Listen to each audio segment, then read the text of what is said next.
mourut pour moi, qui mourut pour moi. Je veux mourir avec toi. Je veux mourir avec toi sur la croix, avec toi sur la croix. J'entends ta douce voix, elle est vraiment douce. Toi qui mourus pour moi, Seigneur, que je m'unisse à toi.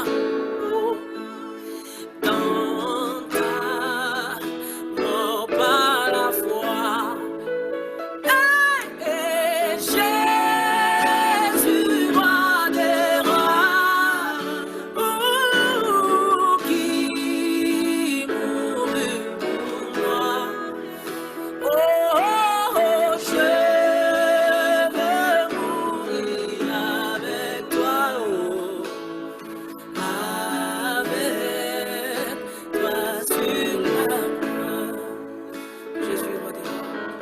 Jésus, roi des rois. Jésus, roi des rois, qui mourut pour moi. Je veux mourir avec toi,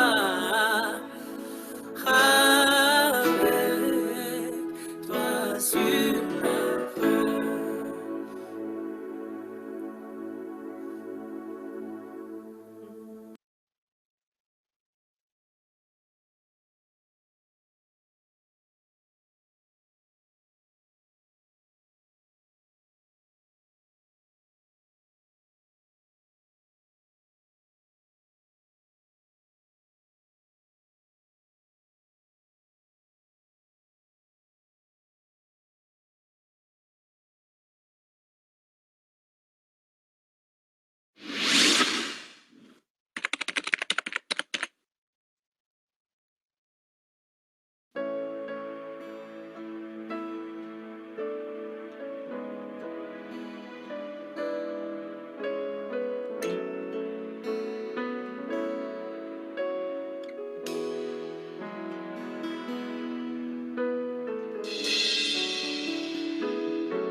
J'élève mon âme et toutes mes pensées, je reste seul en ta présence méditant. Seigneur, ces moments t'appartiennent.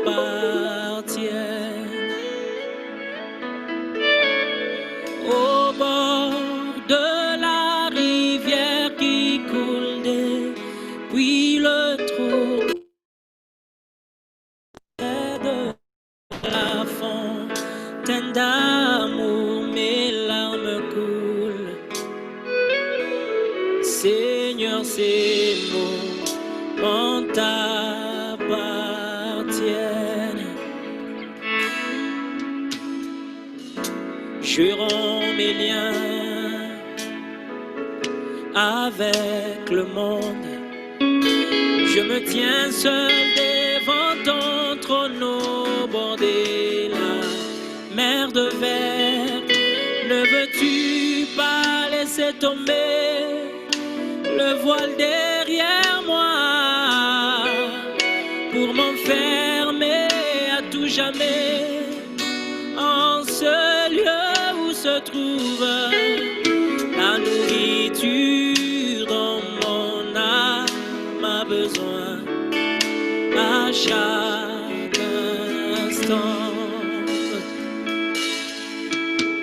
J'élève mon âme et toutes mes pensées, je reste seul dans ta présence méditant.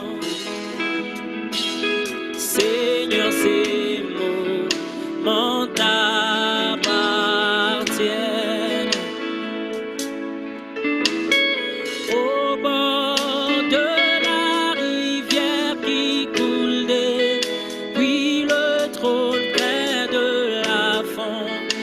Plein d'amour, mes larmes coulent. Seigneur, ces mots m'en t'appartiennent. Je quitte la terre, je monte vers toi.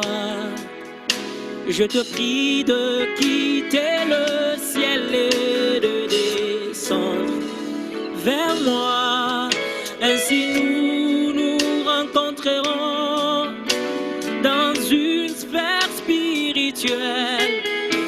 Nous allons donc communier en toute intimité. Oh, nous célérons un vœu d'amour à deux, vœu éternel. Je lève mon âme,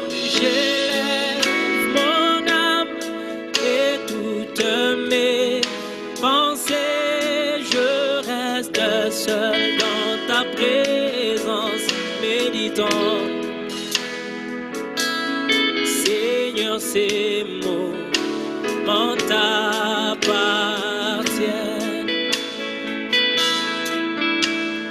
Au bord de la rivière qui coule des oui, le trône et de la fontaine d'amour, mes larmes coulent. Seigneur, ces mots m'en t'appartiennent. Ces moments t'appartiennent.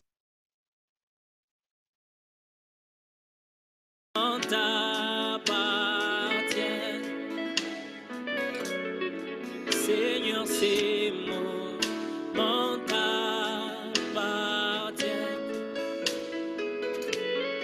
Seigneur, ces mots m'en t'appartiennent. Seigneur, ces mots.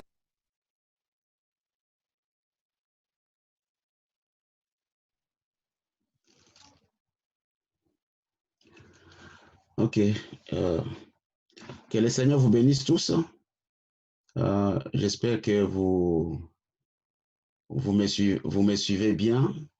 Donc là, on a eu un petit problème technique, mais l'essentiel est que vous puissiez me suivre, que nous puissions nous attendre. Est-ce que vous me suivez?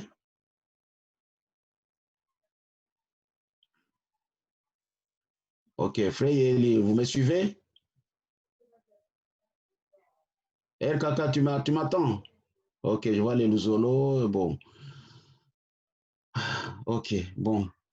Ok. Bon, donc, vous m'excuserez vraiment pour ce soir. Donc, vous voyez les cadres dans lesquels on se retrouve. Donc, ne soyez pas choqués. Vous voyez derrière moi, il y a un peu de désordre. C'est des colis. Donc, bon, on a déménagé donc aujourd'hui.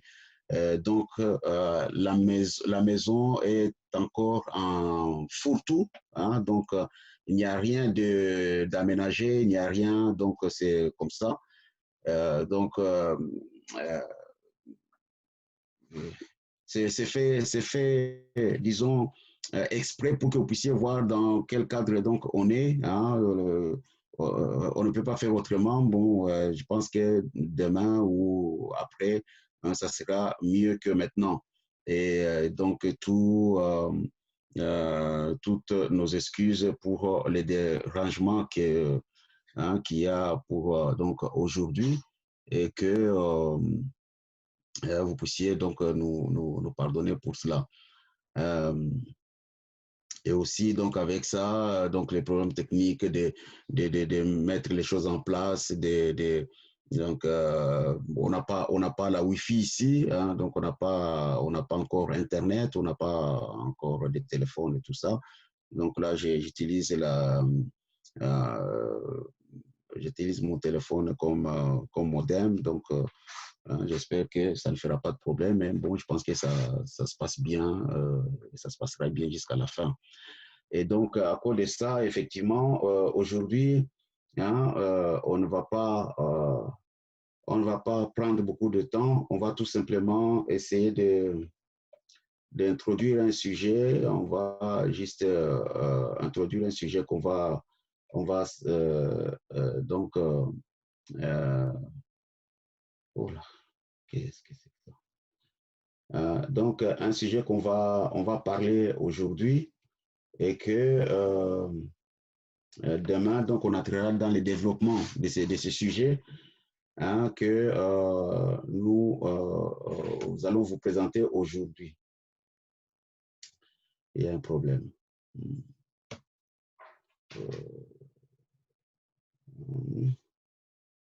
Vous patientez encore un peu. Est-ce que les fichiers ne s'ouvrent pas?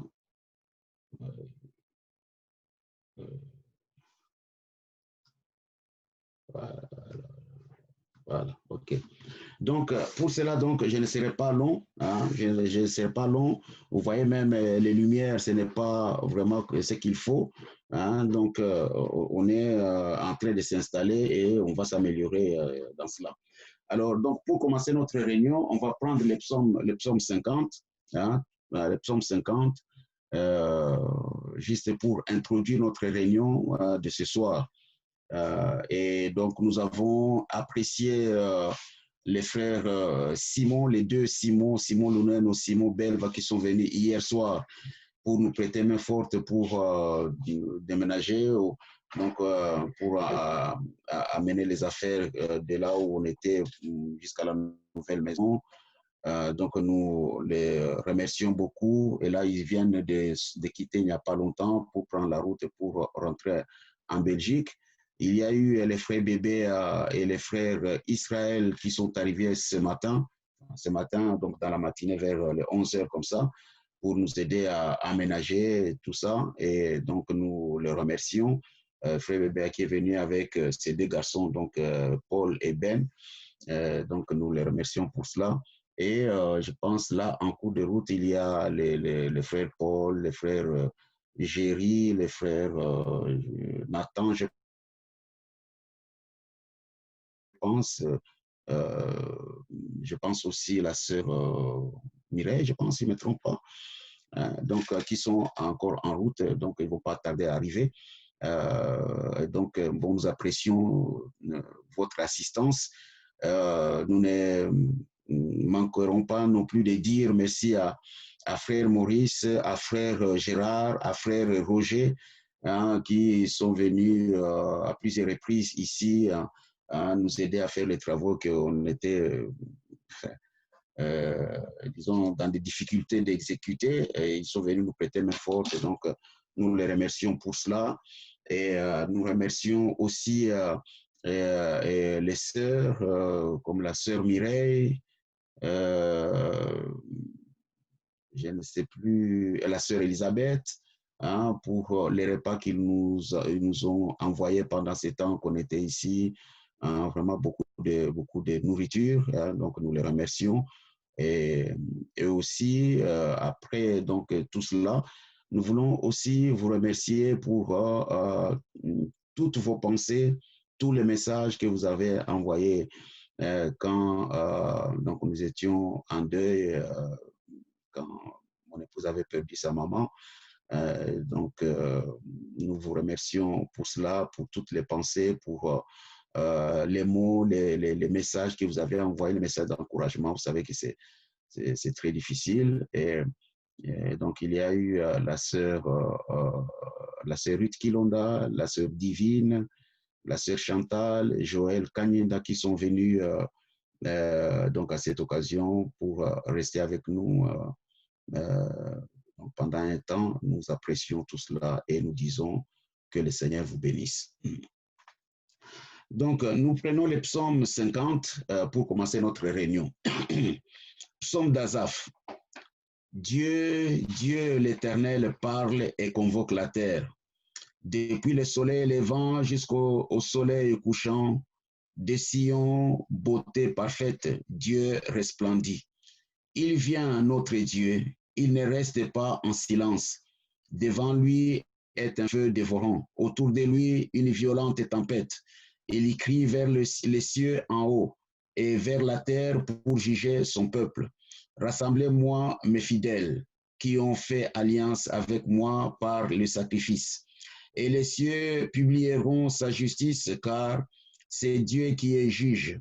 Écoute mon peuple et je parlerai, Israël et je t'avertirai. Je suis Dieu, ton Dieu. Ce n'est pas pour tes sacrifices que je t'ai fait des reproches. Tes holocaustes sont constamment devant moi.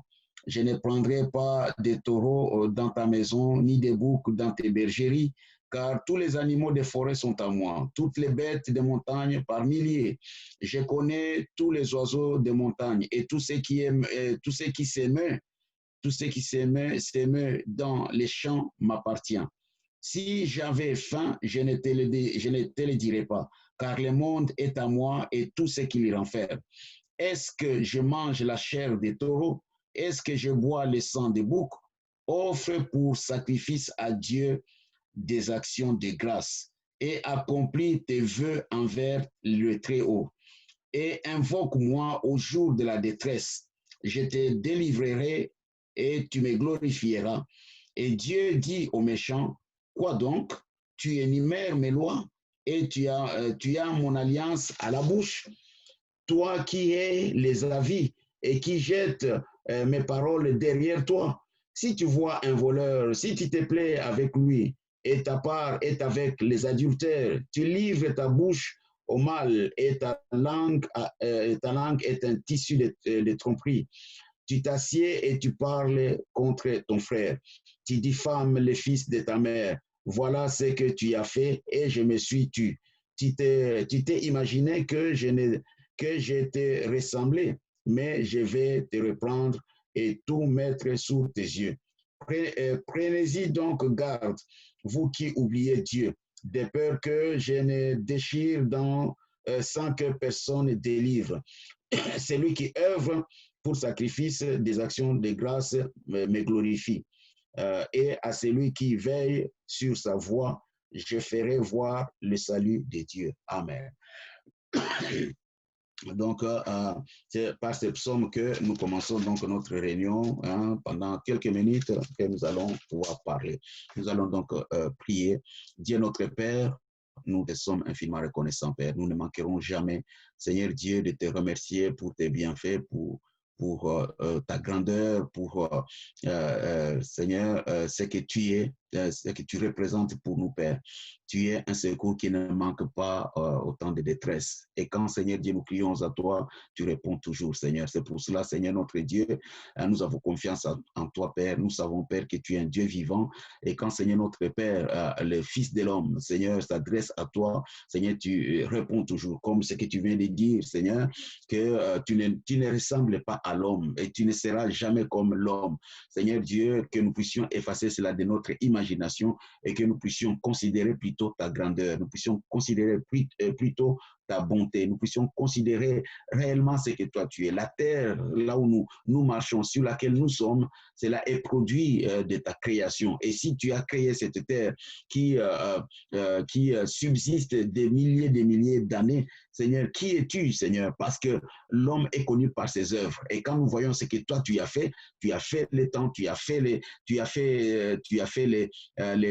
crées donc tout ce qui existe, Seigneur. Nous voyons ta grandeur, nous voyons ta puissance, nous voyons ta bonté, nous voyons, quand nous contemplons ta création, nous voyons réellement ce que tu es. Voilà pourquoi, Seigneur notre Dieu, nous pouvons avoir confiance en toi. Voilà pourquoi, Seigneur, nous pouvons nous confier en toi, parce que nous savons que tu es un Dieu terrible, un Dieu grand, un Dieu puissant, un Dieu omnipotent, un Dieu incommensurable. Dans tout ce que tu es, Père, l'homme ne pourra jamais, Seigneur, s'imaginer ce que tu es. Le peu que nous connaissons, Seigneur, alors que ça nous dépasse, le peu que nous connaissons, ce n'est même pas à 1% de ce que tu es, Seigneur notre Dieu. C'est pour ça que nous nous confions à toi, Père. Nous te remercions, Seigneur notre Dieu, pour ce que tu nous as accordé, Père, la journée d'aujourd'hui, Père, ce que tu as fait pour nous, ce que tu as fait pour les fils de l'homme, Seigneur, de prendre soin de nous, Père, de prendre, Seigneur Dieu, soin de tout un chacun, Seigneur, de nous donner la bonne santé, le souffle de vie, Père.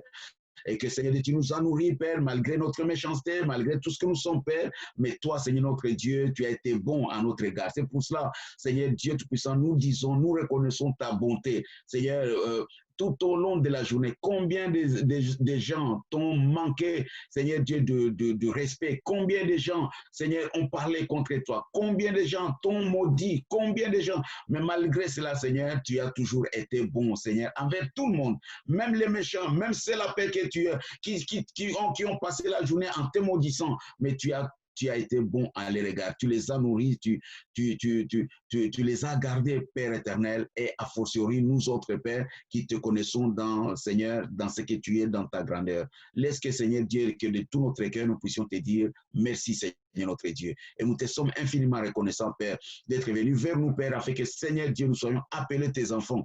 Seigneur, de faire de nous, Seigneur Dieu, cette grande famille, Père, qui est ta famille. Seigneur, nous te remercions pour cela, Père, et nous nous confions entre tes mains, Seigneur, pour Seigneur Dieu, ce soir, pour notre réunion, Seigneur, comme nous venons de le dire, nous voulons, Seigneur Dieu, te prier, de bénir tes enfants, Seigneur Dieu, qui sont venus nous prêter main forte et qui sont en route maintenant, Père, en train de rentrer, et ceux qui sont en train de venir, Seigneur Dieu, nous remettons, Seigneur Dieu, les uns et les autres entre tes mains, Père, ceux qui ont eu l'intention de venir et qui n'ont pas pu pour certaines raisons, Père, nous prions, Père, que tu les bénisses, Père, et que, Seigneur Dieu Tout-Puissant, tu sois avec nous pendant ces temps, Seigneur Dieu, que quelques mots qui seront dits, Seigneur notre Père, que ça soit suffisant, Père, pour nous fortifier, pour nous encourager, que ça soit suffisant, Père éternel, pour, Seigneur Dieu, ouvrir nos yeux, que nous puissions voir réellement ce que tu es, Seigneur notre Père. Merci encore une fois, Seigneur Dieu, nous te prions, Seigneur, de pardonner nos manquements, de pardonner nos fautes, Seigneur, de ne pas les compter, Seigneur Dieu Tout-Puissant. Nous venons devant toi, Seigneur Dieu, sous le sang de l'agneau, sous le sang de Jésus-Christ, ton Fils bien-aimé, Père, et que, Seigneur Dieu, tu ne regardes pas nos fautes, tu ne regardes pas nos manquements, mais que, Seigneur Dieu, tu puisses les effacer, tu puisses les enlever, Père, et que, Seigneur Dieu Tout-Puissant, nous soyons tout simplement à toi, Père. Couvre-nous, Seigneur notre Père, et que quand tu regardes, Seigneur, oh Dieu, de ton trône, tu jettes les regards sur tout un chacun de nous, Père, que, Seigneur Dieu Tout-Puissant, nous, au travers du sang de Christ, nous soyons, Seigneur Dieu, aussi blancs que la neige, Père. Seigneur Dieu, nous nous confions entre tes mains. Mais, Seigneur, pardonne nos manquements, pardonne nos fautes, Seigneur. Et ouin, Seigneur Dieu, la bouche qui va parler, ouin, Seigneur Dieu, chacun de nous, les oreilles qui vont entendre, Père, et que ton Saint-Esprit puisse se mouvoir, Seigneur Dieu, ce soir. Oh Dieu Tout-Puissant, comme, Seigneur Dieu, c'est la montée dans mon cœur. Et comme je viens de le dire aux frères qui étaient ici, Père, que ce soit une réunion sublime, que ce soit une réunion, c'est notre Père, où,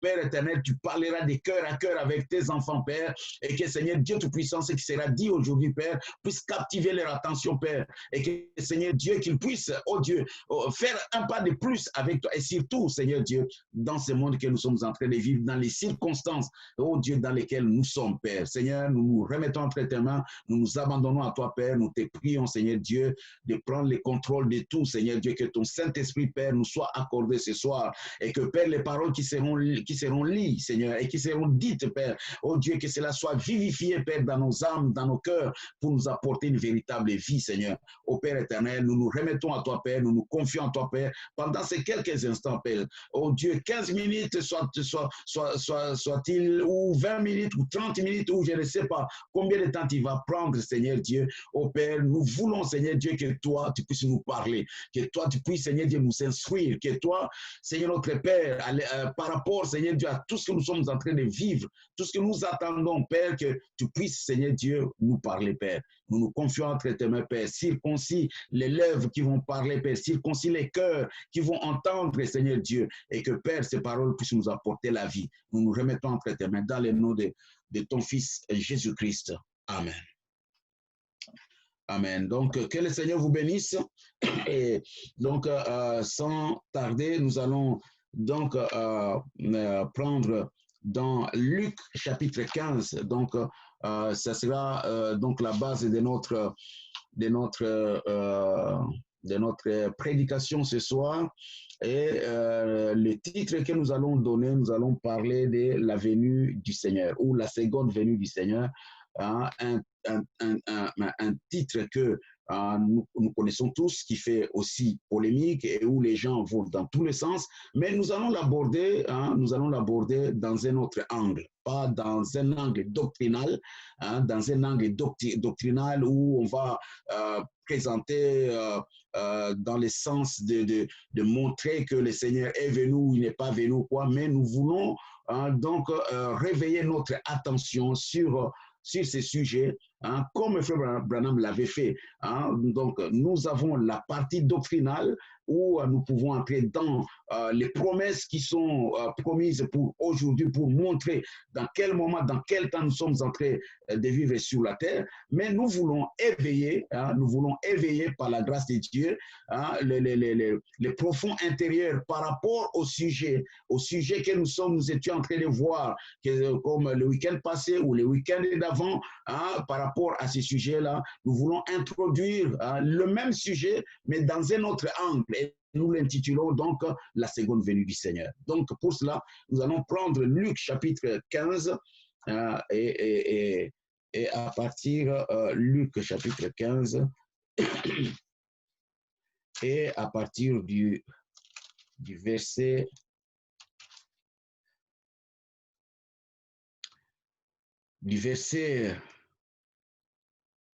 bon, commençons à partir du premier verset.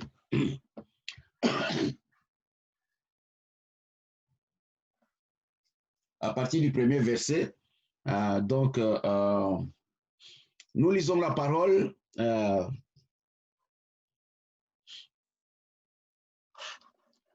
J'aime un peu, voilà, d'accord.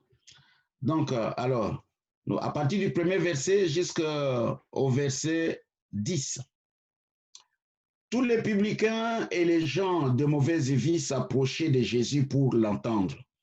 Et les pharisiens et les scribes murmuraient, disant, « Cet homme accueille des gens de mauvaise vie et mange avec eux. » Mais il leur dit cette parabole. « Lequel d'entre vous qui a 100 brebis et qu'il en perde une ne laisse les 99 autres dans le désert pour aller à la recherche de celle qui est perdue jusqu'à ce qu'il la trouve.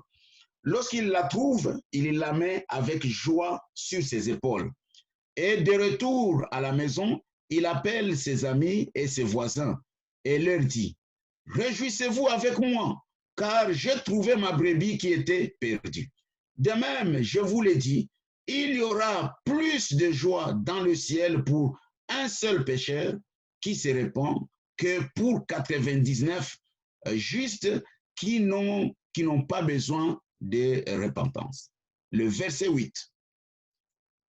Ou quelle femme, si elle a 10 drachmes et qu'elle en perde une, n'allume une lampe, ne balaye la maison et ne cherche avec soin jusqu'à ce qu'elle la trouve.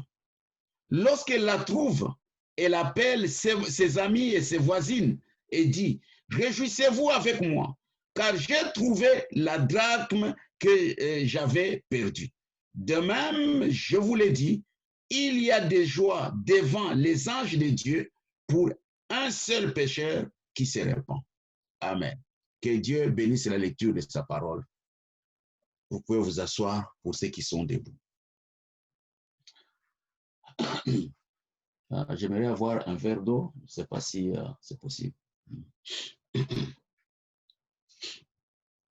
Donc, voilà le texte que nous lisons ici pour introduire notre sujet aujourd'hui que j'intitule la seconde venue de Christ. Et comme je l'ai dit, nous allons le voir, nous allons en parler dans un certain angle. Donc, nous étions hier avec frère Simon Luneno et frère Simon Belva. Nous étions à table après tous les travaux qu'on devait faire la nuit. Vers les 1h du matin, comme ça, on était en train de communier. Et je leur ai dit, les temps que nous sommes en train de vivre sont des temps où un homme qui est vraiment spirituel ou qui est intelligent, s'il faut dire ça comme ça, se questionnerait, se poserait des questions sur le temps ou les circonstances du monde aujourd'hui. Ce n'est pas quelque chose qu'on va laisser passer seulement comme ça. Bon, voilà, le monde a une pandémie et voilà, bon, voilà, donc, bon, ça passera. Parce que il y a eu des pandémies. Si le mot pandémie existe en français hein, ou dans d'autres langues, hein, c'est qu'il y a eu des pandémies. Il y a eu des pandémies avant cette pandémie que nous sommes en train de vivre. Il y a eu des épidémies. Il y a des situations compliquées. Et je disais aux frères, j'ai dit, frères, posons-nous un peu la question. Ce n'est pas la première fois qu'il y a une pandémie comme ce que nous avons. Ce n'est pas la première fois qu'il y a des catastrophes comme cette pandémie, ce qu'elle est. Il y a le monde, au cours des temps, au cours des âges, il y a eu des pandémies, il y a eu des catastrophes, il y a eu des situations compliquées. Mais je n'ai jamais vu le monde être aussi mobilisé au point qu'on attend hein, que voilà, l'Allemagne a donné 500 milliards d'euros pour disons, financer les entreprises, pour financer les gens qui ne peuvent pas travailler. Et donc, on voit vraiment le monde être engagé dans cette histoire. Et moi, personnellement, je me pose la question, qu'est-ce que cela veut nous dire? Pourquoi le monde est tellement si engagé dans cette histoire qui ne s'est jamais passé dans d'autres situations difficiles. Vous entendez en France, je ne sais pas, c'est des milliards qu'ils mettent là-dedans. Ah, bon, vous allez au chômage, bon, on vous paye en étant au chômage et tout un tas de choses. Mais pourquoi la situation est telle qu'elle est? Et les commentaires vont dans tous les sens. Vous voyez les gens qui commentent, ceci et pas des moindres, hein, ce n'est pas des gens de la rue ou les gens de tout ça. Hein, vous voyez les gens parmi les grands de ce monde, ce qu'ils sont en train de dire. J'ai vu le président Zambie, ce qu'il est en train de dire. J'ai vu une femme qui travaille là-bas aux États-Unis dans l'histoire de la politique ou qui est s'occupée, je ne sais pas de quoi, qui est en train de faire. Donc, les commentaires vont dans tous les sens. Et je me suis posé la question, Seigneur, qu'est-ce que tout ceci veut dire? J'ai pensé à Billy Paul. Billy Paul, je pense qu'il doit avoir 85 ans aujourd'hui. Billy Paul, son témoignage, qui avait dit que Frère Branham lui avait dit que là où tu es, là où tu te tiens, c'était à Los Angeles, avant que tu sois vieux, hein, les poissons nageront ici. Au jour d'aujourd'hui, Billy Paul a 85 ans. Qu'est-ce que nous pensons de tout ça? Et s'il arrivait, parce que l'homme sur la terre ne va pas vivre éternellement. À un certain moment, bon, les années sont en train de passer. Qu'est-ce que ça nous dit? Nous devions nous poser des questions. Nous devions réfléchir. Nous devions nous dire, mais qu'est-ce que tout ceci veut dire réellement? Et donc, cela m'est venu à l'esprit de partager avec vous ce petit sujet hein, que j'intitule donc la seconde venue de Christ. Aujourd'hui, nous allons faire seulement hein, une toile de fond et nous allons entrer dans la profondeur ou dans les détails demain. Bien sûr, l'écriture que nous venons de lire ici, hein, vous allez vous dire, ben, bon, de quoi il s'agit exactement. Bon, nous, quand on entrera dans les profondeurs, là, on va pouvoir peut-être le savoir. Alors, donc, comme je viens de vous dire, nous avons déménagé aujourd'hui. Donc, depuis tout ce temps, vous avez entendu que voilà, le pasteur, hein, bon, il cherche à déménager, quitter là où là où il habite pour venir ici, enfin, pour venir à une nouvelle maison, pour essayer un peu de réduire la distance pour arriver en Belgique et tout ça. Je voudrais vous êtes mes croyants, je suis votre pasteur et donc je peux parler de cœur à cœur avec vous. D'abord, je voudrais remercier Dieu parce que vous imaginez à mon âge, hein, presque à la porte de la retraite, que la banque puisse m'accorder un prêt. Donc, et je crois que Dieu qui a permis que ça soit ainsi, il permettra aussi que, malgré que je serai à la retraite, que j'ai la possibilité de pouvoir payer, continuer à payer mon loyer sans aucun problème. Je le crois de tout mon cœur. Avant de déménager, nous avons mis notre maison en vente, la maison là où nous étions en vente. Ça fait de cela une année. Et on s'est demandé comment on va faire. Si on a un client aujourd'hui, comment on va faire parce qu'on devait libérer la maison. Écoutez-moi très bien, c'est juste des témoignages que je commence par ces témoignages pour vous donner. On s'est dit avec ma femme et avec les enfants, mais comment on va faire si on a un client aujourd'hui là-bas, les travaux ne sont pas encore finis, comment on va faire Bon, on a dit, bon, ok, on priait seulement le Seigneur, on remettait cela entre les mains du Seigneur. Et les gens, ils passaient, ils n'étaient pas intéressés. Et nous, on s'étonnait comment les gens ne sont pas intéressés, une maison qui est comme ça et tout ça. Mais vous savez, mes frères, comme nous venons de lire ici, il faut faire confiance en Dieu. Dieu connaît toutes choses et chaque chose arrivera à son temps. Il n'y a rien qui arrive au hasard, qui arrive hors temps. Tout ce que Dieu planifie arrive à son temps. Alors qu'on s'est posé les questions et que les clients passaient, les gens passaient pour voir la maison, tout ça, mais ils n'étaient pas intéressés. Je vous dis, ma femme est témoin, mes enfants sont témoins. C'est un témoignage que je vous donne. Le jour où on a pris les clés pour cette nouvelle maison, juste après, il y a maintenant un client qui se présente, qui dit, moi, je veux la maison. Là où on s'est posé la question, on va aller où? Dieu est freiné. Parce que si on avait le client avant, on allait se retrouver dans la rue. Et donc, on ne pouvait pas trouver les solutions, où est-ce qu'on allait mettre les affaires, où est-ce qu'on allait dormir, et tout ça. Peut-être qu'on allait commencer à dormir à Besançon chez les frères Didier et tout ça. Mais Dieu a fait traîner jusqu'à le jour où on a pris les clés. C'est juste quelques jours après, le client est venu et il est même pressé pour entrer dans la maison. Il dit, non, moi, je dois entrer dans la maison. Vous partez quand et tout ça. Bon, donc, juste pour vous dire, chaque chose a son temps. En réalité, nous ne devons même pas nous inquiéter parce que toute notre situation est sous contrôle. Vous voyez? Donc, voilà, nous sommes ici. Là, nous venons d'emménager. Je remercie beaucoup le Seigneur pour ma femme et pour mes enfants. Parce que là où nous étions, c'était une grande maison, c'était une grande parcelle, c'était, bon, tout ça, une maison qu'on aimait bien et tout ça. Mais pour la cause de l'évangile, on a laissé tout ça pour venir dans une petite maison. Bon, ceux qui ont déjà été ici, ça va dire, la maison elle est petite par rapport à, oui, la maison elle est petite, mais nous disons, c'est suffisant. Nous, la maison, non, nous disons que c'est suffisant. Parce que, écoutez, je vais vous lire quelque chose que Branham me dit.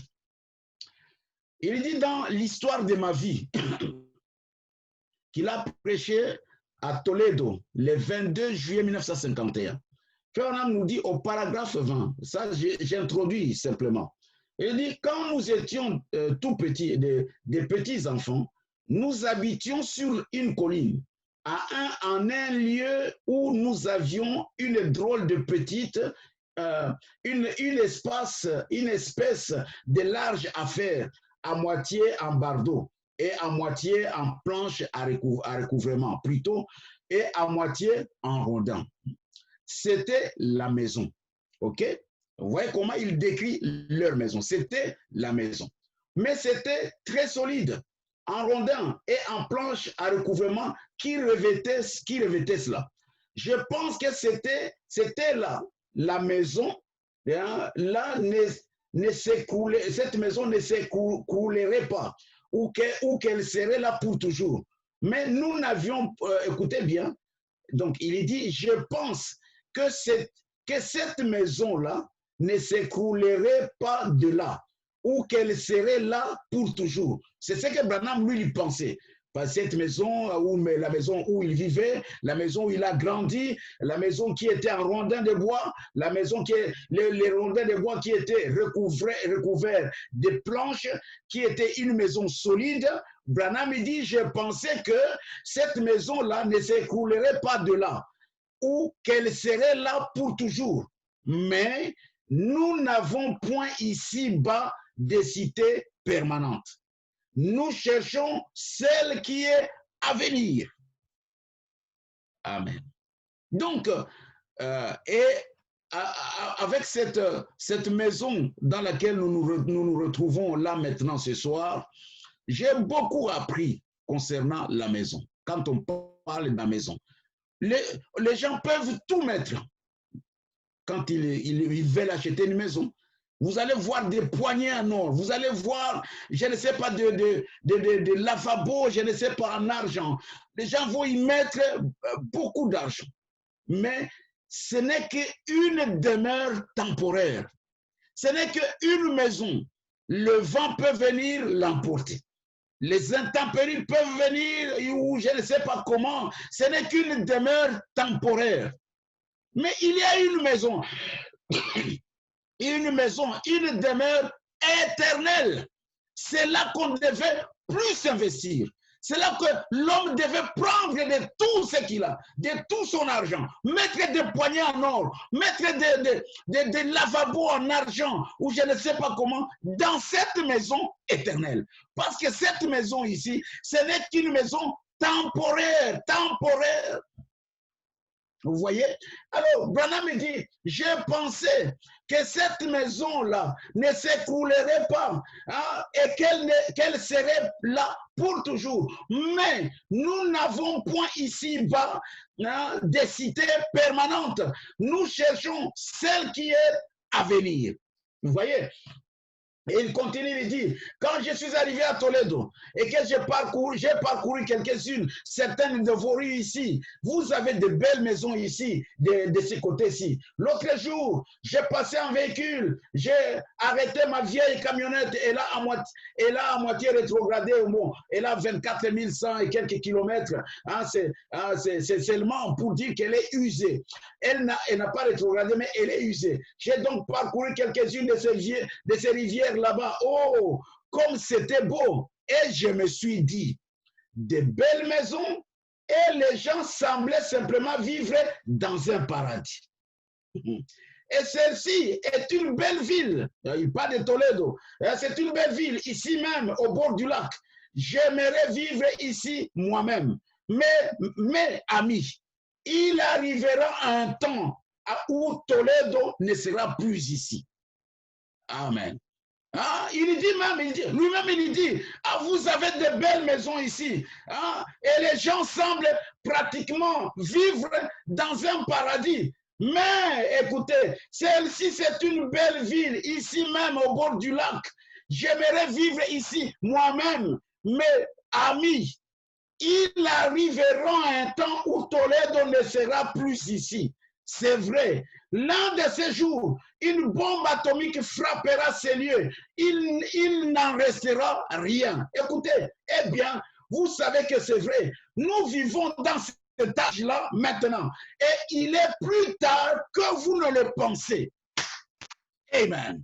Donc voilà, alors que nous aménageons dans cette maison, nous remercions le Seigneur de nous avoir donné. Nous avons donc laissé l'autre maison où vraiment nous étions attachés à cette maison. Nous sommes restés là pendant une quinzaine d'années, hein, dans cette maison-là. Nous avons rendu grâce à Dieu de nous avoir donné cette maison-là.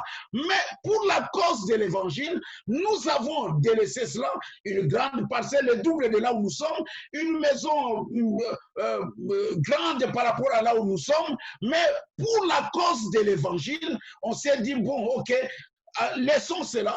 Parce que de toute la façon, ce sont des demeures temporaires.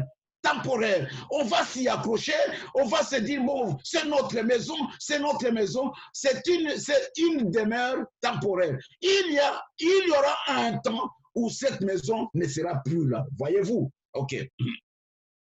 Si vous êtes d'accord avec moi, dites amen au moins. Ah, comme les dômes, ils ont dit gloire à Dieu. Alléluia, ça c'est très bon, n'est-ce pas? Donc, je partage avec vous, comme je dis, vous êtes mes croyants. Je suis votre pasteur et je pense que les quelques mots que je dis là, que ce soit, puissiez-vous utiliser cela comme un tremplin pour vous, C'est vrai, nous aimerions avoir une belle maison ou je ne sais pas, comme il dit à Toledo, une belle ville, des belles maisons, les gens vivent presque au paradis. Mais n'oubliez pas, il arrivera un temps où Toledo n'existera plus et ces maisons-là n'existeront plus, n'est-ce pas? Parce que nous n'avons pas une demeure éternelle ici sur cette terre. Tout ceci, ce sont des demeures temporaires, ok? Que le Seigneur vous bénisse pour cela, pour vous qui êtes avec moi.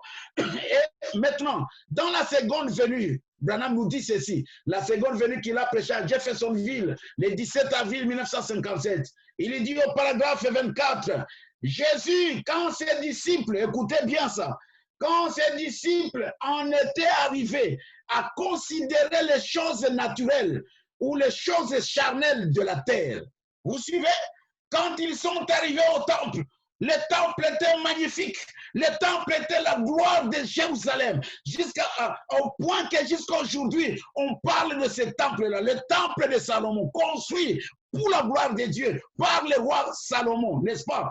Branham nous dit, quand Jésus marchait avec ses disciples, ils arrivent à Jérusalem, ils arrivent au temple, alors les disciples montrent le temple, la gloire de Jérusalem, construit par Salomon. Hein? Ils montrent, voilà le temple, la gloire de notre Dieu. Branham nous dit, quand ses disciples en étaient arrivés à considérer les choses charnelles ou naturelles de la terre, eh bien, nous aimerions nous arrêter ici quelques instants. Il dit, ce ne sont toujours pas les choses charnelles qui nous éloignent. Parfois, ce sont les choses naturelles qui nous éloignent. Amen. Parlant du temple que les disciples ont considéré, il dit, ce ne sont toujours pas les choses charnelles qui nous éloignent. Hein? Parfois, ce sont des choses naturelles qui nous éloignent. Les serviteurs de Jésus ou ses disciples lui montraient le temple de la ville, Jérusalem. Le grand temple où Dieu était apparu dans sa gloire de la Shekinah, dans les lieux très saints. Et quand ils lui ont montré comment les pierres y étaient merveilleusement disposées, comment les grands génies de Dieu avaient prévu que ces pierres soient taillées à divers endroits du monde et qu'elles soient rassemblées. Et pendant les 40 ans de construction, on n'attendait ni le bruit d'une scie, ni le bruit d'un coup de marteau. Vous voyez? Donc, ils étaient en train de louer cette œuvre-là. Ils étaient en train de louer la grandeur de ce travail, de ce temple, où ils disent que Dieu lui-même était descendu. Ce grand temple qui est la gloire même de Jérusalem, la gloire même d'Israël. Le grand Dieu était descendu. C'est le jour de la dédicace. Écoutez comment Branham il dit. Il dit donc, quand ils louaient le génie de comment ils ont construit ce grand temple de Dieu, comment les pierres étaient taillées. Écoutez, il dit, quand ils lui ont montré comment les pierres y étaient merveilleusement disposées, comment le grand génie de Dieu avait prévu que ces pierres soient taillées à divers endroits du monde et qu'elles soient rassemblées. Et pendant les 40 ans de sa construction, on n'attendit ni bruit d'une scie, ni bruit d'un marteau. Cela avait été rassemblé de façon très géniale. Et comment Dieu était entré au-dessus des chérubins. Et cela avait manifesté sa gloire, la gloire de la Shekinah. Et combien ils avaient placé un grand espoir dans cette grande église. Donc, ils présentent, ils sont en train de louer ces grands chefs-d'œuvre, s'il faut l'appeler, hein, dont la manière géniale dont la construction s'est passée, hein, la manière dont même la dédicace, comment Dieu lui-même, la gloire de la Shekinah est descendue ce jour-là. Branham me dit, mais Jésus leur dit, c'est ce qui est important, Jésus leur dit, ne regardez pas à toutes ces choses. Amen. Ne regardez pas à toutes ces choses. Et pourtant, c'était un lieu saint. C'était un bon endroit Mais Jésus leur dit, ne regardez pas ça. C'était un endroit, un lieu d'habitation du Seigneur. Mais Jésus leur dit, ne regardez pas ces choses. J'ai autre chose à vous dire qui est de loin plus grande que celle-ci. Amen, amen. Alléluia. Oh, j'espère que vous êtes avec moi. Ah, parce que très souvent, c'est à ces choses-là que nous regardons. Bon, ok, bon, j'ai une maison, ma maison est grande, on va même faire des comparaisons, sur des choses naturelles. Non, non, voyez ceci, on va prendre toutes ces économies pour mettre là-dedans, pour embellir. Je ne dis pas qu'il ne faut pas le faire, hein. Je ne dis pas qu'il ne faut pas le faire. Pour embellir et puis tout ça. Mais quand les disciples ont parlé de la façon géniale de la construction, même de la présence de la gloire de la Shekinah, Jésus leur dit, ne regardez pas à toutes ces choses. Ce sont des choses naturelles qui dévient, pas seulement des choses charnelles, mais des choses naturelles. Il dit, c'était un bon endroit, c'était un endroit, un lieu d'habitation du Seigneur. Mais Jésus leur dit, ne regardez pas à ces choses. J'ai autre chose à vous dire qui est de loin plus grande que celle-ci. Car il arrivera un temps, dit-il, où il ne restera pas pierre sur pierre. Ah, un temps viendra où il y aura un secousse. Un temps viendra où il ne restera pas pierre sur pierre. Nous construisons des maisons. Nous remercions le Seigneur. Nous habitons de belles maisons. Nous remercions le Seigneur. Et tout ce que nous avons ici, merci Seigneur. Mais que cela ne retienne pas votre marche spirituelle. Que vous ne vous basiez pas sur les choses charnelles. Écoutez, peu importe, paragraphe 26, peu importe combien nous essayons de bien nous occuper de notre corps, de notre être physique, peu importe combien nous travaillons durement pour notre organisation, combien nous travaillons durement dans l'Église pour les ordres de notre Église, il viendra un temps où toutes ces choses disparaîtront et passeront. Amen, amen. Et j'ai remercié vraiment le Seigneur de m'avoir donné ces écritures que je puisse partager avec vous aujourd'hui, parce que ma femme est en train de suivre, mes enfants sont en train de suivre, que je puisse partager avec vous aujourd'hui, les jours où nous déménageons, les jours où nous venons dans notre nouvelle maison. Et je suis sûr que vous allez venir, bon, vous allez venir donner votre appréciation, mais ne vous y accrochez pas. Parce que ce sont des choses charnelles. Et ne regardez pas à ces choses, mes amis. Ce sont des choses de la terre. Cette maison, Dieu nous l'a donnée. Nous le remercions pour cela. Nous serons heureux de vivre ici. Le temps qui nous reste sur la terre, je ne sais pas quel est le programme de Dieu, mais ce que nous devons avoir à cœur, c'est cette demeure-là. C'est cette maison-là où Jésus a dit, je m'en vais vous préparer une place.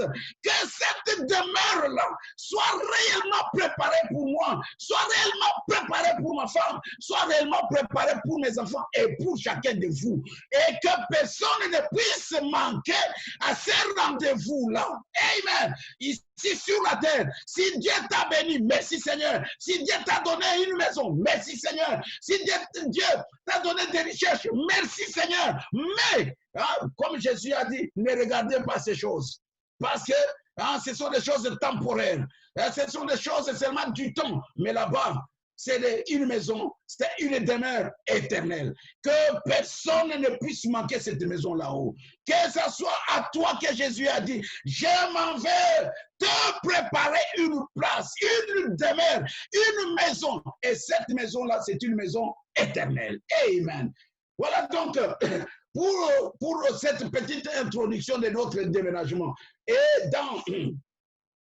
dans les sceaux de l'Antichrist, dans les sceaux de l'Antichrist, hein? Frère Branham me dit,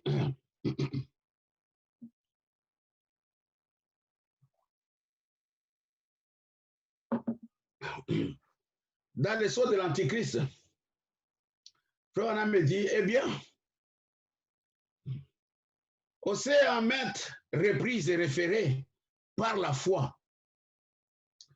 à ceci comme étant un temps très opportun pour que cette chose arrive. Parce que nous vivons sur la terre, nous voyons des événements qui sont en train de se passer et nous disons que quelque chose, donc vous sentez autour de vous, le monde sent quelque chose, mais on ne sait pas quoi.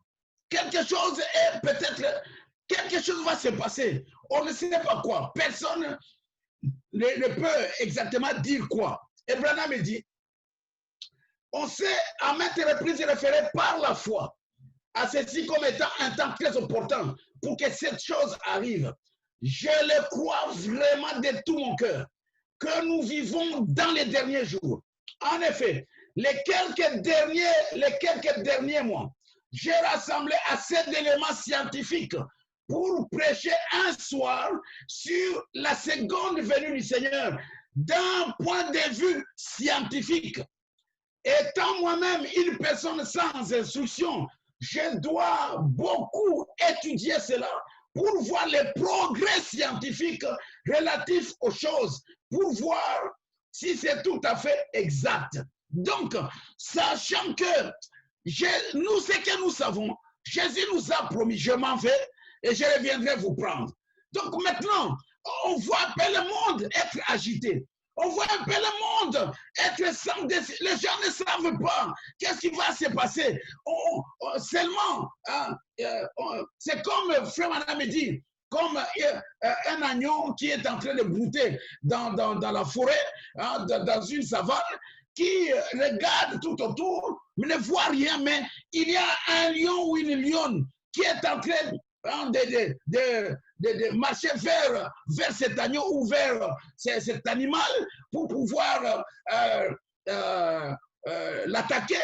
L'animal ne voit pas le lion, mais l'animal sent que il y a donc c'est par instinct, par instinct de l'animal, il sent qu'il y a quelque chose qui va se passer, il y a quelque chose qui ne va pas.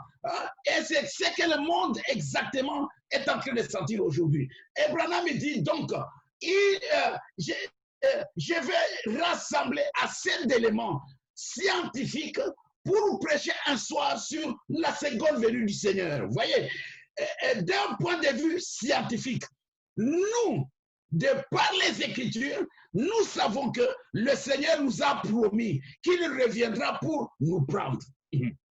N'est-ce pas? Et nous regardons dans les Écritures. Et quand nous tournons vers la science, nous voyons que la science est en train de pressentir quelque chose, un événement quelconque, quelque chose dont on ne sait pas. C'est pour cela que quand je vous avais prêché, géants, allons sur Mars, ils disent pourquoi? Pour que nous puissions protéger l'humanité. Parce que c'est comme si quelque chose va venir détruire l'humanité. Alors, il faut qu'on ait un échantillon quelque part qui représentera l'humanité terrestre en cas de destruction totale. Vous voyez? Et donc, maintenant, Frère Branham me dit, je veux rassembler beaucoup de preuves scientifiques afin que je puisse prêcher un soir sur la seconde venue du Seigneur d'un point de vue scientifique. Étant moi-même une personne sans instruction, je dois beaucoup étudier cela pour voir le progrès scientifique relatif aux choses, pour voir si c'est tout à fait exact. Vous voyez? Donc, alors, quand je vois tout ça, que Branham dit, il va rassembler beaucoup de preuves scientifiques pour parler de la seconde venue de Christ, c'est que même la science, de par ce que la science est en train de faire, la science va nous prouver, en prenant ces éléments, que la seconde venue de Christ est imminente, n'est-ce pas? Et donc, maintenant, quand je regarde tout ce qui est en train de se passer. Je regarde comment le monde est complètement détruit, déséquilibré. La vie humaine n'a plus son sens comme cela était avant. On ne sait plus se rencontrer, on ne sait plus se parler.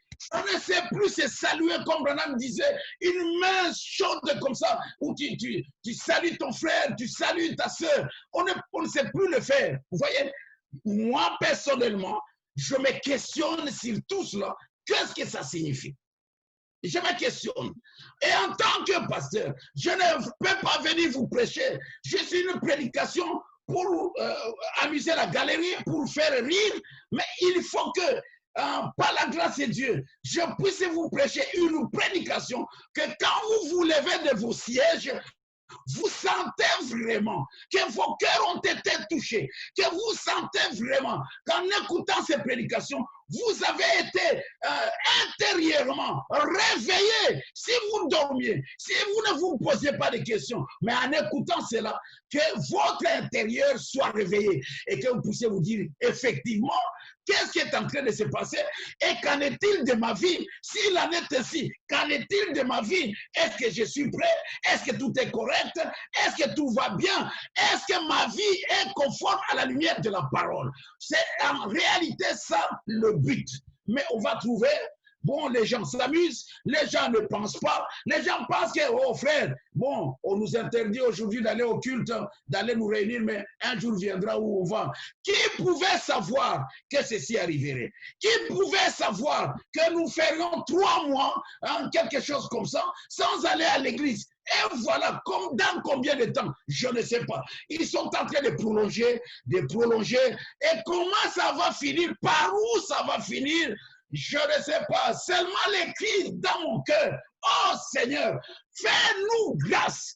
Que nous soyons réveillés. Que nous puissions reconsidérer les choses. Branham nous dit, dans le message, le signal rouge, c'est un de sa venue. Quand vous êtes sur le quai et qu'on vous annonce que le train en provenance de je ne sais pas où, pour aller là dans votre direction, entre en gare, Branham dit, si vous étiez en train de parler, vous arrêtez de parler. Si vous étiez en train de négocier l'achat de cacahuètes ou je ne sais pas de quoi, vous arrêtez parce que le train n'est pas dans la gare. Le train, il arrive juste quelques secondes ou quelques minutes, le train, il repart. Et si vous êtes distrait dans les causeries, vous êtes distrait dans les négociations d'achat, vous êtes distrait dans ces choses-là, frère Branham dit, le train va entrer dans la gare et le train va partir et vous allez le manquer. Dans le message, le signal rouge est du signe de sa venue. Et tout ce que nous sommes en train de voir, mes amis, les comportements des gens, nous voyons comment l'homosexualité, la perversité, la perversion est en train de prendre de l'ampleur. Nous voyons que même les gens qui disent ils sont les grands de ce monde, ils ne maîtrisent rien. Ils ne maîtrisent rien, n'est-ce pas? Nous sommes conscients de cela. Pourquoi resterons-nous toujours endormis? Pourquoi resterons-nous toujours dans des choses charnelles? Pourquoi resterons-nous toujours comme les gens qui ne sont pas informés, comme les gens qui ne sont pas enseignés? C'est pour cela que Branham dit, réveillez-vous, que chacun se réveille et que chacun se prépare parce que le train n'est pas dans la gare. Si tu n'as pas le Saint-Esprit, ce n'est pas le temps de faire des causeries. Cherche le Saint-Esprit maintenant et que Dieu puisse te l'accorder afin que tu sois prêt pour le départ. Quand nous apprenons dans le message, par exemple, toutes ces promesses concernant Luc 17, 30, Apocalypse 10, Malachie 4, Jean 14 et 12 et tout ça, nous voyons comment les miracles et les prodiges sont en train de se passer dans l'église. Branham dit ça devait nous réveiller parce que c'est là, ce sont des signes qui montrent que le Fils de l'homme, qui avait dit que je m'en vais, je reviendrai, il est proche à la porte. Amen. Vous êtes avec moi? Merci beaucoup. Alors, Frère me dit, et ce que je désire faire, c'est ce que je désire faire du point de vue scientifique. C'est ce que je désire faire. J'ai tenté de le faire à Lubac. Je ne l'ai pas fait. En Louisiane, je ne l'ai pas fait. À Phoenix, chaque soir, je ne cesse de dire que je prendrai cela. Peut-être que j'aborderai cela en Californie. parler du point de vue scientifique de la seconde venue du Fils de Dieu ou de la seconde venue de notre Seigneur Jésus-Christ. Au paragraphe 10, il dit ainsi, ce jour où nous vivons constitue donc un point d'interrogation pour le monde entier. Come on, church. Il dit, ce jour où nous vivons constitue donc un point d'interrogation pour le monde entier. J'ai parcouru une bonne partie du monde pour le Seigneur. Et à ce sujet, pas seulement en Amérique, mais partout règne une paix instable. Une paix instable.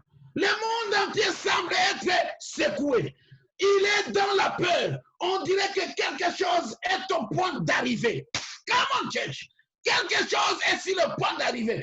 Une paix instable. Vous entendez parler de guerre là-bas. Même, Branham nous a dit, même la démocratie, elle est pourrie. Regardez ce qui se passe aux États-Unis. Les pays les plus démocrates, la plus ancienne démocratie du monde. Mais il y a un certain Trump qui vient dans la démocratie. Il refuse les votes de l'autre. Où sommes-nous? Come on, church. Il présente les États-Unis comme le modèle de la démocratie. Le modèle, l'ancienne démocratie. Regardez ce qui se passe. Pour vous montrer, sans Christ, il n'y a rien qui peut tenir. Seul Christ va apporter la vraie démocratie. Seul Christ, il apporte la vraie paix. Il dit ici, le monde entier, partout règne une paix instable. Le monde entier semble secoué. Il est dans la peur. On dirait que quelque chose est au point d'arriver. Eh bien, cela montre que quelque chose est prêt d'arriver. Vous voyez, je ne vais pas vous effrayer. Ce n'est pas pour cela que je suis ici. Je suis ici pour vous montrer un moyen pour éviter d'avoir peur, mais pas pour vous faire peur, n'est-ce pas? Et quand nous parlons de ceci, la Bible dit quoi? Oh, heureux ceux qui aiment son avènement. Heureux ceux qui aiment, ceux qui entendent son avènement, le retour, la venue de celui qui est parti, qui a promis que je reviendrai. Qui ça? Jésus-Christ lui-même. N'ayez pas peur, mais soyez heureux. Amen. Comme Branham est en train de le dire ici. Il est dit cependant, je ne suis pas là pour vous faire peur, mais je suis ici pour vous montrer un moyen pour éviter d'avoir peur, mais pas pour vous faire peur. Vous voyez, cependant, nous devons faire face à la réalité et nous devons le faire. Ainsi, nous voyons que dans le monde, une peur bleue s'empare de tout le peuple dans cet âge atomique où tout peut arriver. Dans cet âge, tous, ils ont peur. Ils ne savent pas ce que Poutine va faire. Ils ne savent pas ce que les Américains vont faire. Ils ne savent pas. Tous, ils ont peur. L'un a peur de l'autre. L'autre a peur de celui-là. Grande puissance, mais il a peur. L'autre, même ils ont peur même d'une toute petite nation comme l'Iran, n'est-ce pas? Ils ont peur. C'est la peur qui hante les gens maintenant. Et Branham dit une peur bleue. Parce qu'on ne sait pas d'où la catastrophe va venir. Alléluia. Mais nous ne devons pas avoir peur. Parce que Jésus a dit, je m'en vais vous préparer une place. Hey, oh, vous pouvez avoir des demeures ici. Vous pouvez avoir des richesses ici. Vous pouvez tout avoir ici. Même des maisons en or ici. Même je ne sais pas quoi. Mais si tu n'as pas la demeure là, malheur à toi. Amen. C'est un temps terrible. Et ce qui va arriver, ça sera encore pire. Et plus le temps est en train d'avancer, plus les jours sont en train d'avancer, plus ça devient encore compliqué, plus ça devient encore difficile. Mais heureux ceux qui ont Dieu dans leur cœur, heureux ceux qui ont fait leur cœur à l'évangile, c'est eux qui auront la paix. Parce que notre Dieu, c'est le Dieu de paix. Christ est lui-même le roi de paix. Amen. Vous êtes avec moi? Yes, sir. Alors, continuez un peu. Je vais terminer dans 20 minutes. Je vais arrêter dans 20 minutes. Pas terminer, arrêter dans 20 minutes. Donc voilà, ça nous mettons seulement un socle, une base à ce que nous allons dire. Très souvent, quand la prédication sur la seconde venue du Seigneur, c'est vrai que c'est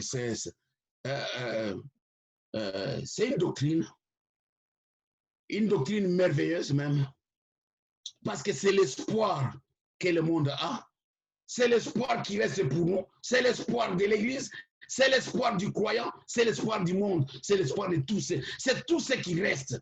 Le reste, tout ce que vous pouvez voir, comme Branham a dit dans le message dislocation du monde, vous pouvez avoir un génie chez vous, un génie en Amérique, un génie en Allemagne, un génie en France et tout ça. Sans Christ, ce génie-là ne va pas vous apporter la paix. Sans Christ, ce génie-là ne va pas vous apporter, vous sauver de cette catastrophe qui arrive. Seul Christ est, lui, est le refuge pour tous ceux qui demandent ou qui ont besoin d'un secours. Seul avec Christ, vous voyez. Et donc, quand on parle de ces sujets, au jour d'aujourd'hui, c'est devenu un sujet comme si, quand on en parle, pour que les pasteurs puissent tirer la gloire de cela, qu'on puisse dire, voilà notre pasteur, comme on dit souvent dans le langage, il sait déposer les choses. Notre pasteur, il sait comment entrer dans les affaires, dans des choses compliquées, comment il présente ça. Même quelqu'un qui ne connaît pas le message, il peut s'en sortir, il peut bien comprendre. Non, ce n'est pas pour ça. Mais je pense une chose, que comme vraiment nous sommes réfléchis à nous, et qu'on attend parler du retour du Fils de Dieu, ça devait être des questionnements. On devait se poser la question, suis-je prêt? C'est ça la question qu'on devait avoir à l'esprit. Et j'ai le Saint-Esprit à moi. Comme la Bible nous dit dans Apocalypse, si nous pouvons le lire un tout petit peu. Apocalypse chapitre 22.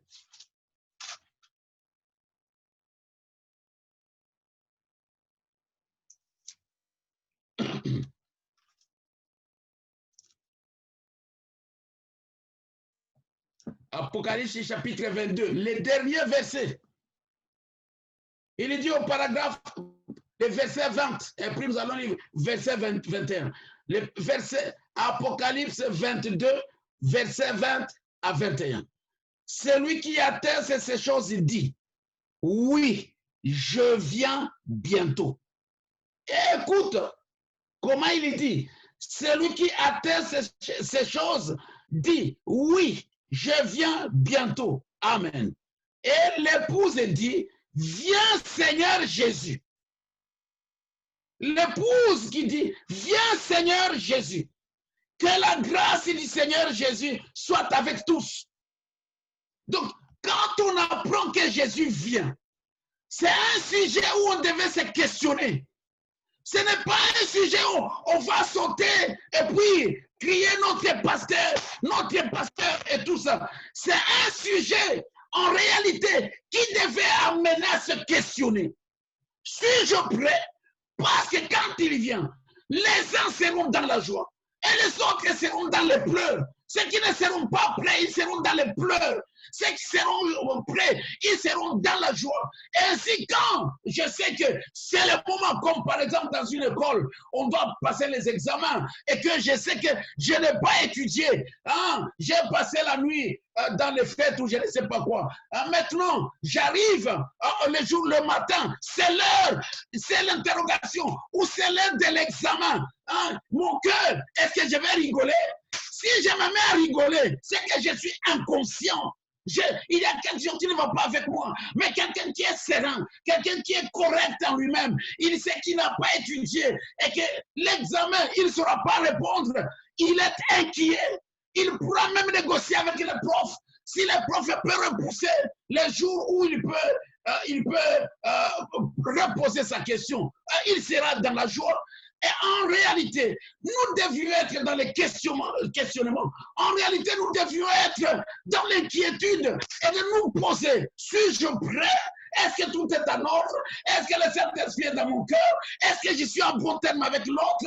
Mais on prend ces sujets-là pour rigoler, pour faire sauter les gens, pour donner la gloire aux hommes. Notre pasteur, il s'est enseigné. Notre pasteur, il sait ceci et cela. Mais écoutez bien, hein, il y a un verset qui dit, quand Jésus a dit, voici, je viens bientôt, et l'épouse et l'esprit, ils ont dit, Amen, viens, même ainsi, Seigneur, viens. Pourquoi? Parce que la Bible nous dit, et l'épouse s'est elle-même préparée. L'épouse s'est elle-même préparée. Elle s'est mise en condition pour le jour du Seigneur, pour le jour de la venue du Seigneur, n'est-ce pas? Ce n'est pas pour rigoler qu'on va prendre un sujet comme celui-là et on va le présenter en rigolant dans l'église. C'est bien si vous voulez le faire, mais quelqu'un qui est bien dans sa tête, il va réfléchir. Il va se poser des questions. Il va se dire, Seigneur, j'ai perdu mon temps. Et voilà que les événements sont en train de se passer. Les événements du monde nous montrent que vraiment quelque chose va arriver. Or, le prophète nous a dit, la seule chose qui reste, c'est la venue du Seigneur. Où suis-je, Seigneur? Où suis-je, Seigneur? Je ne suis pas encore prêt. On devait être dans les questionnements comme ça quand on entend parler de ces sujets. Et surtout, dans le monde que nous sommes en train de vivre aujourd'hui. Mes amis, mes chers frères et sœurs, c'est là que nous devions être. Et c'est là que se trouve mon interpellation. Et c'est là que se trouve que mon inquiétude. Quand je vois que ce soit même les clergés, je vois des pasteurs qui sont légers, qui viennent faire rire l'église dans un temps comme celui-ci, qui présentent les choses avec toute légèreté. Dans un temps comme celui-ci, ça ne peut pas se faire. C'est un temps où on doit être très sérieux. C'est un temps où on doit se dire, Seigneur, mais je ne suis pas prêt. Si tu viens aujourd'hui, mais où serais-je, Seigneur? C'est un temps où on doit retourner chaque pierre et être sûr que l'encre tient bon. Pas une certaine illusion, pas une certaine imagination, mais être sûr que mon encre tient bon. Et c'est pour cela la Bible dit, et l'épouse et l'esprit ont dit, même ainsi, Seigneur, viens. Parce que l'épouse s'est elle-même préparée. Come on, church, yes, sir. Oh, ça me fait du bien dans mon cœur. Quand je pense à cela, et je vous dis, ça, c'est Dieu qui a mis cela dans mon cœur. Et quand j'en parle, parce que, écoutez, avant de venir en parler, moi d'abord, j'ai pris ça pour moi-même. J'ai pris d'abord ça par rapport à ma propre vie. J'ai réfléchi, j'ai essayé de voir comment le monde est en train d'aller, dans quel sens nous sommes en train de partir. Et j'ai dit, Seigneur, et si tout devait s'arrêter aujourd'hui, regarde l'âge de Billy Paul, et les gens sont en train de rigoler. Les gens cherchent comment on appelle ça, la gloire avec l'évangile, au lieu de prêcher la vérité et d'interpeller ceux qui sont négligents pour leur propre vie spirituelle. Hein? C'est là que nous devions être, mes amis. C'est là que le Saint-Esprit devait nous amener. Et tous, on devait avoir comme quand je pensais aux 10 vierges. 5 avaient l'huile, 5 n'avaient pas l'huile. Parce que nous, souvent, on dit, frère, moi, ça fait 30 ans que je suis dans le message, frère. Ça fait 30 ans d'ailleurs. Moi, notre pasteur, il est le plus grand pasteur du coin ou du pays, ou des choses comme cela et tout ça. Mais les 10 vierges, 5 vierges sages, 5 vierges qui n'étaient pas sages. Et frère Wana me dit, elles étaient des vierges. Et le mot vierge veut dire sanctifié. Mais seulement, les 5 n'avaient pas d'huile. Maintenant, questionnons-nous. Non, moi, je ne bois pas. Moi, je ne fume pas. Moi, je ne veux. Très bien. As-tu reçu le Saint-Esprit depuis que tu as cru? C'est là la question. As-tu déjà été scellé? du Saint-Esprit depuis que tu es dans le message. Non pas faire le genre, non pas parce que tu vas à l'église et tu donnes ta dîme. Non, non, ce n'est pas ça. As-tu déjà été scellé depuis tes 30 ans, depuis tes 40 ans, depuis tes 10 ans que tu es dans le message? As-tu déjà été scellé dans le royaume de Dieu? Dieu a-t-il accepté ta foi? Ce n'est pas que je ne bois pas. Ce n'est pas que je ne porte pas les pantalons. Ce n'est pas que ceci et pas cela. Faire preuve du Saint-Esprit. Amen. Alléluia. C'est ça le point. Et vu la situation aujourd'hui, on doit mettre le poids sur les i. On doit prêcher l'évangile avec des griffes. On doit prêcher l'évangile sans les gants afin de réveiller ceux qui pensent que, bon, ok, c'est de l'amusement. Non, non, ça ne doit pas être de l'amusement. Ok. Branham dit, cependant, nous devons faire face à la réalité. Et nous devons le faire. Ainsi, nous voyons que dans le monde, une peur bleue s'empare de tout le peuple dans cette tâche atomique et où tout peut arriver. Les églises se refroidissent. Nous devrions tout aussi bien faire face à cela. Les églises vont continuellement de mal en pis. Les églises se refroidissent et la situation des églises va de mal en pis. Et je vous dis que le confinement n'arrange pas l'affaire. Ça n'arrange pas l'affaire. Les gens se sentent bien de rester chez eux. Les gens, ah bon, ok, c'est la fête du pasteur. Hein. Il doit prêcher, lui, il est en train de prêcher là. Et toi, qu'est-ce que tu fais? Pendant cet temps de confinement, qu'est-ce que tu fais? Les pasteurs, ils prêchent. Très bien. Et toi, qu'est-ce que tu fais? Et je répète même ici, il y a même d'autres, parce que c'est le confinement. Personne ne peut lui demander la dîme. Il ne donne plus la dîme. Non, je ne veux seulement pas citer le nom. Come on, church, vous êtes chrétiens. Ok, bon. Les églises se refroidissent. Nous devions tout aussi bien faire face à cela. Les églises vont continuellement de mal en pis. Plus, écoutez, plus de prédications sont apportées au monde que jamais auparavant, mais avec moins de pratiques, jamais partout dans le monde. Come on, church. On prêche plus, mais la pratique, c'est encore moins dans le monde. Hein? Plus, il dit, on dirait tout simplement qu'elle continue à se refroidir. Malgré qu'on prêche, malgré qu'on donne des efforts, malgré qu'on essaie d'interpeller, malgré cela, les églises continuent à se refroidir. Des grands réveils secouent le pays, des hommes loin du Saint-Esprit viennent. Ils prêchent de tout leur être, mais les gens s'en vont tout bonnement comme si de rien n'était. Simplement, ils sont comment? Indifférents. Eh bien, il doit y avoir une raison à cela. Et si vous étudiez cela, vous étudiez la situation, vous comprendrez la raison de ça.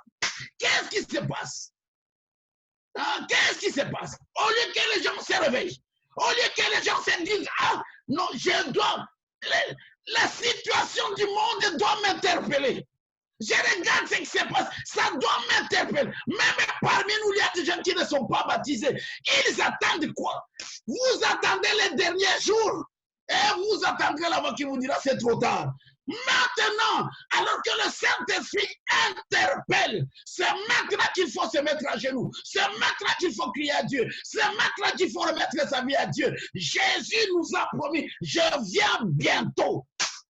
Amen. C'est un temps de questionnement, c'est un temps de secousse où chacun doit se secouer et se poser la question, où suis-je dans tout ça? Amen, amen. Vous êtes avec moi, Église? Hein? Vous me suivez? Ce n'est pas un temps de rigoler. Comme nous sommes sur le quai attendant le train, on attend les clés où? On l'annonce.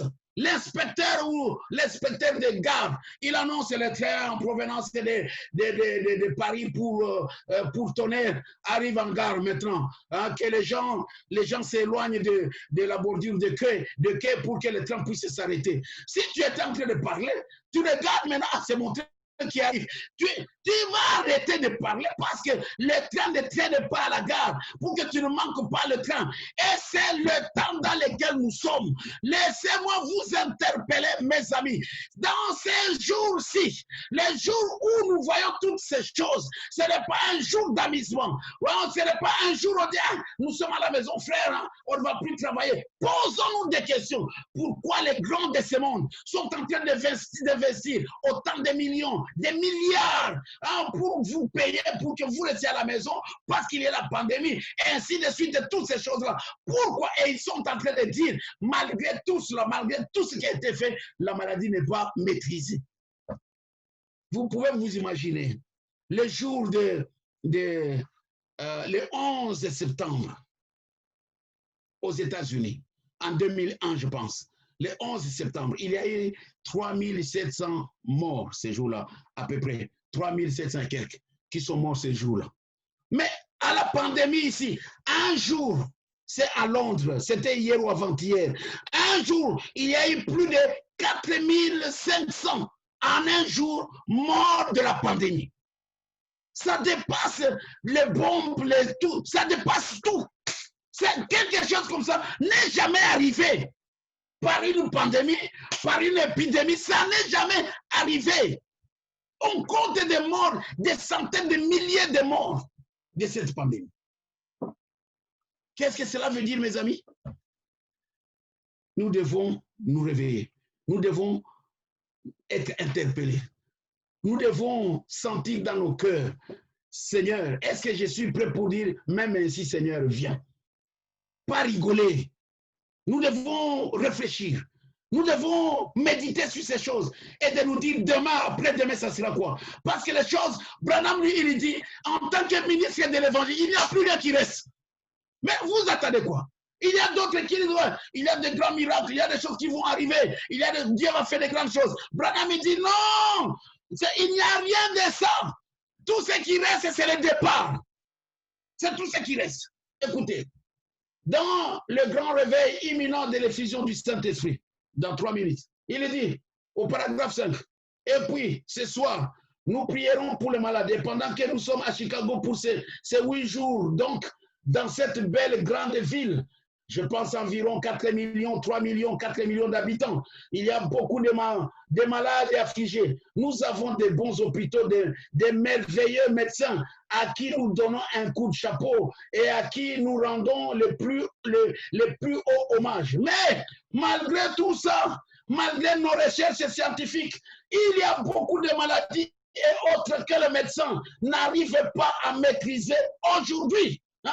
Et des êtres mortels comme nous et tous aiment vivre ici et rester sur la terre aussi longtemps que possible. Je pense que nous avons donc le privilège de demander à notre Père Céleste de nous venir en aide. Si nos médecins ne peuvent plus nous secourir, nous avons le droit de venir auprès de notre Père Céleste, non pas sur base de pensées mythiques ou d'une quelconque théologie particulière, mais sur base de la promesse de la parole, comme quoi il nous guérira quand nous sommes malades, n'est-ce pas?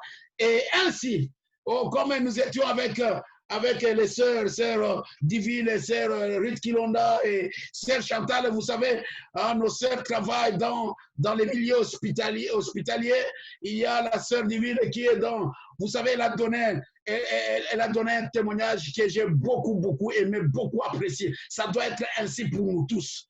À son travail, il fallait, je ne sais pas, nourrir quelqu'un qui était malade de Covid, ou lui donner le Eucharistie ou l'Eucharistie ou quelque chose comme ça. On dit, oh, non, on va prendre la religieuse. C'est la religieuse qui va entrer dans la chambre de Covid parce qu'elle, au moins, elle est protégée par le sang. Oh, j'ai dit, elle m'avait appelé avant d'entrer dans la chambre de ces malades-là. La Sainte Ville m'a appelé, pasteur, voilà ce qui se passe au travail. Et avant d'entrer là-bas, je t'appelle afin que tu intercèdes pour moi. Oh, j'ai dit, sœur, comme elles-mêmes reconnaissent que tu es sur le sang, vas-y, rien ne te touchera. Aujourd'hui, ça reste un témoignage. Amen. Si Dieu ne peut pas prendre soin de nous, qui va prendre soin de nous? Dites-moi, Qui va prendre soin de nous? Amen. La sœur Ruth, elle est en plein dans les services de Covid. Elle est là-dedans, elle passe les jours là-bas. Et vous savez, elles sont testés chaque semaine. Et chaque semaine, elles sont testées toujours négatives. Parce qu'elles sont sous le sang de Jésus-Christ. Sous le sang de l'agneau. Alléluia. La sœur Chantal, même. Voyez-vous, mes amis, notre Dieu, il doit prendre soin de nous. Tu es en difficulté, tu as un problème. Dieu, Branham nous dit ici, non pas sur base de pensées mythiques. Si nos médecins ne peuvent plus nous secourir, nous avons le droit de venir auprès de notre Père Céleste sur base de la promesse de la parole. Comme quoi, il nous guérira quand nous sommes malades. Et ainsi, je ferai ma part pendant cette série de réunions. Donc, comme il dit, il priera pour le malade, ainsi de suite. Vous voyez? Je ferai ma part, je ferai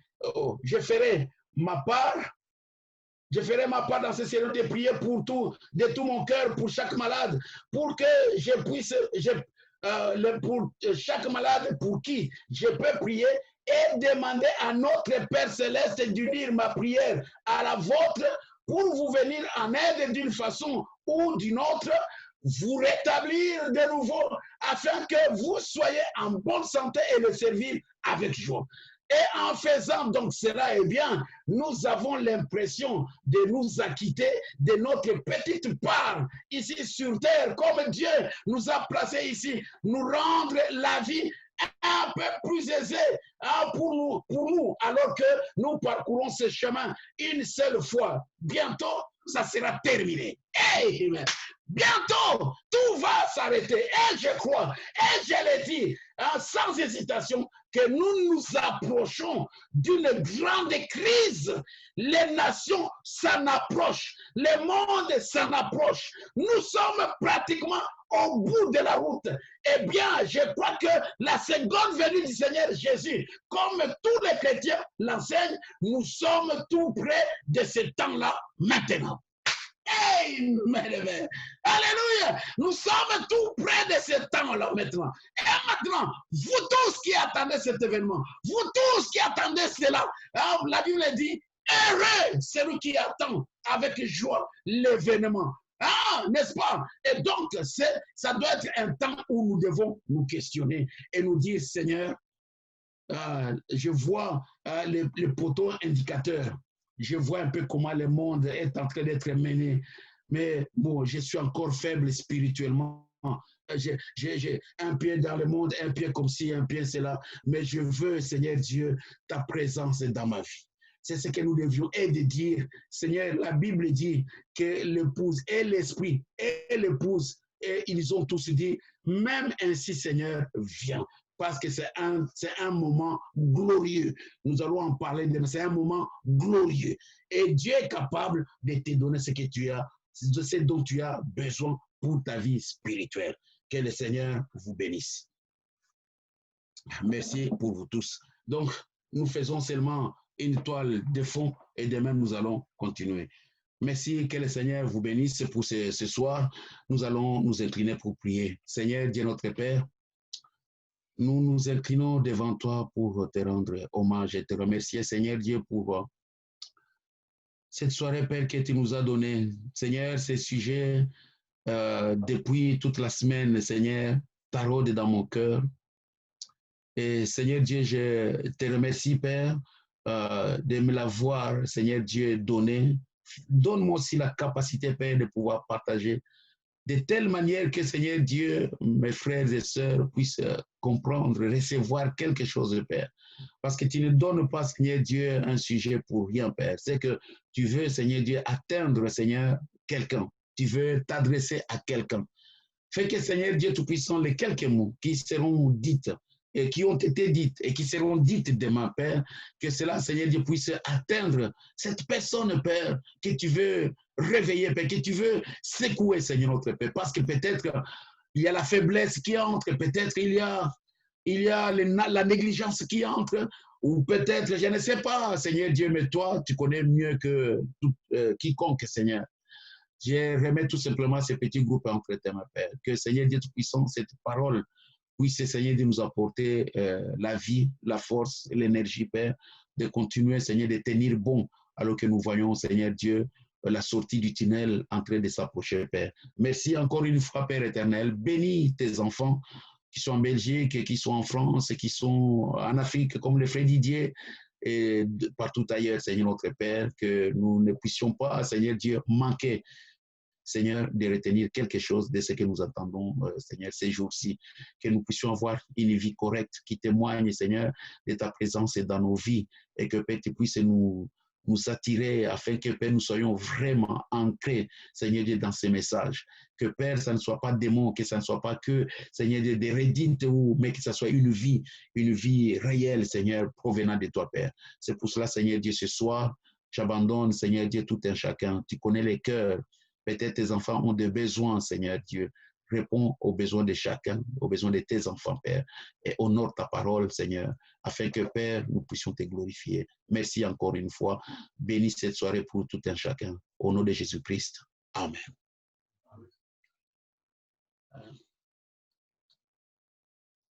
Ok, c'est là. Ok, donc,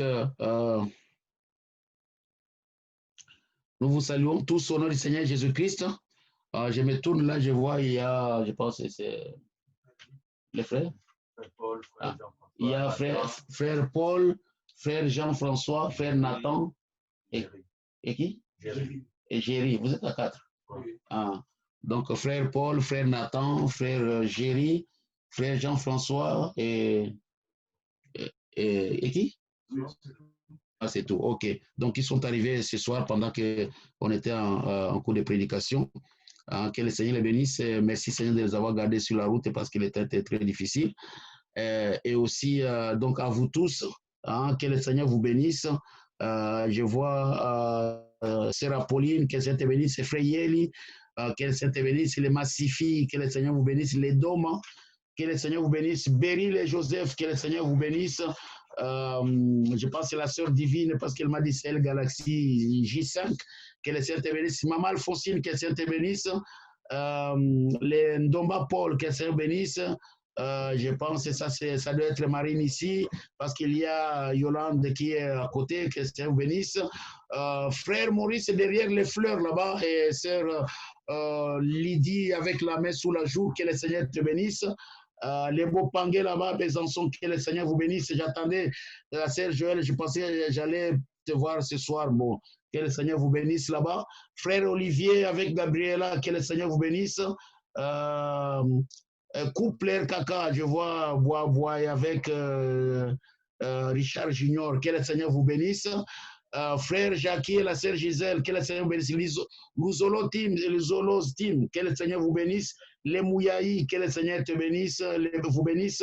Trésor, que le Seigneur te bénisse. Sœur Rachel Ngoyi et toute la famille, que le Seigneur vous bénisse. Sœur Chantal Ngaloula, que le Seigneur te bénisse avec Joël et Benjamin.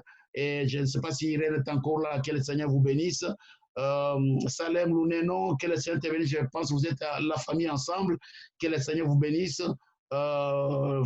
La famille Lévi, que le Seigneur vous bénisse. Les Belva, que le Seigneur vous bénisse. Deléou, là-bas à Rons, que le Seigneur vous bénisse. Sœur Meda, avec toute la famille, les Chamala, que le Seigneur vous bénisse. Les Tchunza, que le Seigneur vous bénisse. Et je vais regarder la page suivante. Et je vois Shekina là-bas à Chypre, que le Seigneur te bénisse. Frère héritier, que le Seigneur te bénisse. Frère Doudou, que le Seigneur te bénisse. Frère Didier à Brazzaville, que le Seigneur te bénisse. Je pense que tu es à Brazzaville.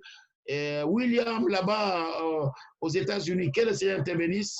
Et puis Lola Kiloda, que le Seigneur te bénisse aussi.